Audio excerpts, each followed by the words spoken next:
Modasa Sterling એક્યુરીસ લેબોરેટરીના ખોટા report બાબતે અરવલ્લી જિલ્લા આરોગ્ય અધિકારીને અપાયું આવેદનપત્ર. પત્રકારો દ્વારા લેબોરેટરીની મુલાકાત લેતા જવાબદાર લેબ ટેકનિશિયન આ વિષય પર કંઈ કહેવા તૈયાર ન હતા. મોડાસા શહેર શિક્ષણ અને આરોગ્ય નગરી તરીકે જાણીતું છે, ત્યારે ગુજરાત સાથે રાજસ્થાનના પણ દર્દીઓ મોડાસા ખાતે સારવાર અર્થે આવતા હોય છે.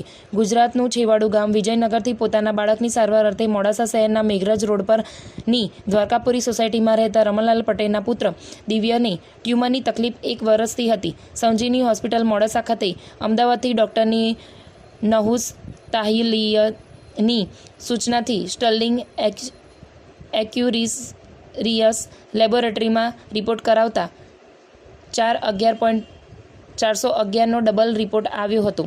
આ રિપોર્ટ જોઈ પરિવાર ટેન્શનમાં આવી ગયો હતો. પરિવારે રાત માંડ કાઢી હતી. બીજા દિવસે સવારે ડૉક્ટર સાહેબની સૂચના મુજબ સવારે 7 કલાકે અમદાવાદ ઝાયડસ હોસ્પિટલમાં રિપોર્ટ કરાવતા 167 નોર્મલ રિપોર્ટ આવ્યો હતો.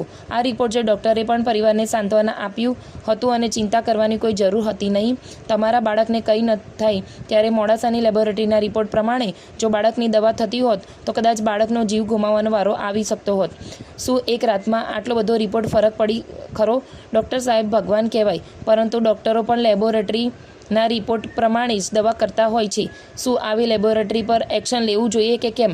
આવું લોકોમાં ચર્ચાનો વિષય બન્યો છે. શું જિલ્લા આરોગ્ય અધિકારી તપાસ આરોગ્ય કરી એક્શન લેશે કે પછી તપાસ ચાલુ છે તેવા રટણ જ કર્યા કરશે? તે હવે જોવું રહ્યું. રિપોર્ટર અજય ભાટિયા, મોડાસા.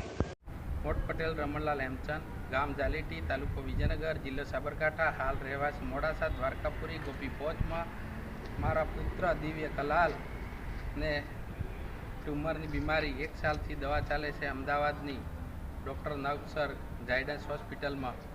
ને ઝાયડસ હોસ્પિટલમાંથી 3 મહિને રિપોર્ટ કરાવતા અમે ને હું કુવતથી રિટર્ન પાછો ઘરે આવેલો અને પછી એના પછી 25/6ના એપાર્ટમેન્ટ હતું. એના પછી મેં વિચાર કર્યો કે સાહેબે 26 તારીખે સંજીવની હોસ્પિટલમાં આવે છે, સંજીવની હોસ્પિટલમાં 26 તારીખે બતાવી દઈશું. અમે સાહેબ જોડે ગયા ને સાહેબે કીધું કે રિપોર્ટ કરાવી લો. રિપોર્ટ કરાવ્યા પછી અમે સાહેબ જોડે પાછા ગયા. સાહેબે કીધું કે આ બધું વધી ગયું છે તમને, એટલે તમે કાલે અમદાવાદ આવો પાછા. કઈ લેબમાં રિપોર્ટ કરાવ્યો?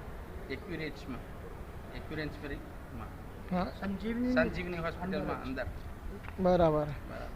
એના પછી અમે અમદાવાદ ગયા. અમદાવાદ ગયા પછી બ્લડનો રિપોર્ટ, પીટી સ્કોન બધું કરવાયો ને નોર્મલ આવેલું. પછી એના પછી મેં ફોન કરાવેલો, તે ભાઈએ જવાબ આપેલો કે તમે અમદાવાદ ઝાયડન્સનો રિપોર્ટ ખોટો. એટલે ટૂંકમાં જે સંજીવનીમાં તમે જે રિપોર્ટ કઢાવ્યો હતો સંજીવની લેબમાં, હા, એ રિપોર્ટમાં શું કહેતા હતા? એ રિપોર્ટમાં શું બતાવતું હતું? એ વધી ગયું છે એમ, વધી ગયેલું બતાવતું હતું. અને એક જ નાઇટમાં જ્યારે તમે અમદાવાદ રિપોર્ટ કઢાયો, પહેલા અમદાવાદ અમે ગયા, એનામાં નોર્મલ કેસ નોર્મલ એમાં નોર્મલ આવ્યું. નોર્મલ આવેલું. શું સમજવાનું આ બાબત? એ બાબતે અમે જિલ્લા આરોગ્ય ખાતાને તપાસ સોંપેલી છે. ઓકે.